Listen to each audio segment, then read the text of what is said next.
June 4th, 1942. Aircraft from the USS Enterprise are searching for the Japanese fleet near Midway. They've been flying for nearly 2 hours.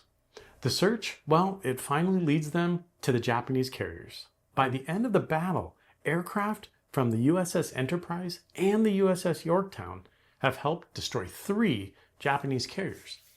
But here's the part that most people never talk about. The name Enterprise. Well, the name Enterprise had already been fighting America's wars for more than 160 years.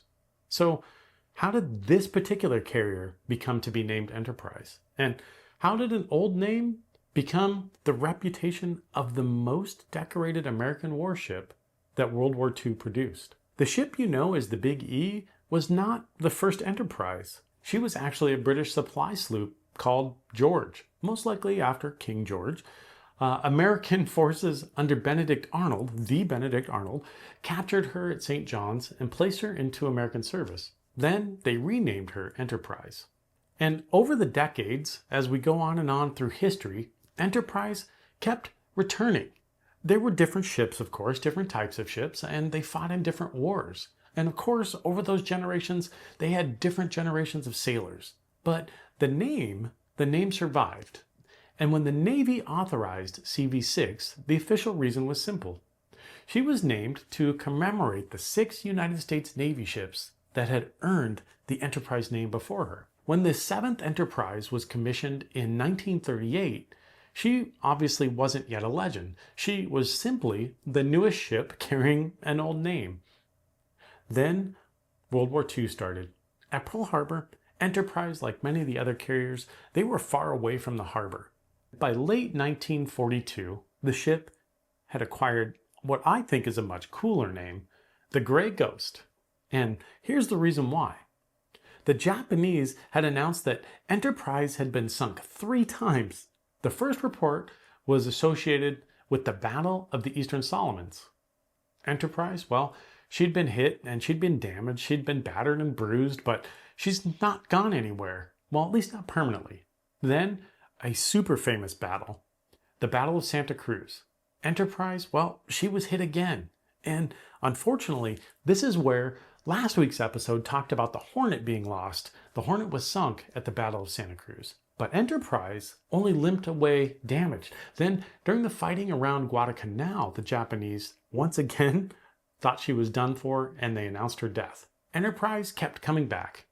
That's where the Gray Ghost legend came from. Not because Enterprise was invisible, although she did have the way she was painted, she kind of did blend into the horizon, but it was because the Japanese kept insisting that she was gone. And the situation became even more serious because after the sinking of the Hornet at Santa Cruz and while the Saratoga was actually still not available, Enterprise, well, she was the only operational United States fleet carrier left in the South Pacific. So think about that for just a minute. Enterprise, well, she wasn't merely just surviving anymore. She was carrying the weight of the war in the Pacific and an enormous part of the war in the Pacific all on her shoulders and on her crew. That is actually what makes Midway so important. The aircraft from the Enterprise helped destroy 3 Japanese carriers and a cruiser. But what's kind of sad is that the men who flew these missions, as we see it on TV, we see them all come back and they're all raucous, but the men who flew these missions did not experience the battle like that at all. It wasn't some cinematic victory. Some of them attacked at low altitude against a fleet that was trying to kill them. Some returned with almost no fuel, and some never came back at all. And many of the men who came back lost friends and lost colleagues, and they also never saw what the full result of the attack was for hours. Enterprise didn't win because everything went according to plan. She won because a bunch of exhausted people continued making decisions inside a failing plan.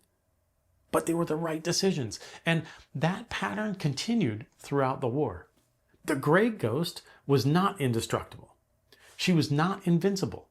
She was simply still there. And in my research of all these stories, sometimes in war, still being there is the difference between losing and surviving long enough to change the outcome. By the end of World War II, Enterprise had earned 20 battle stars and the Presidential Unit Citation.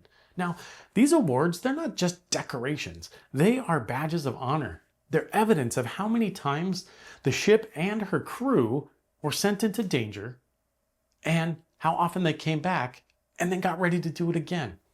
The name Enterprise began with what was a captured British sloop. I mean, it was a supply ship. It passed through generations and generations of American sailors. And we got to CV-6. And CV-6 carried it through the most dangerous years of the Pacific War. By the end of the war, Enterprise was no longer simply the seventh ship to carry the name. She was the ship that defined it. Ships inherit the names, but the crew decides what those names mean. Subscribe to Archives and Anchovies for more deeply researched stories about the people behind history.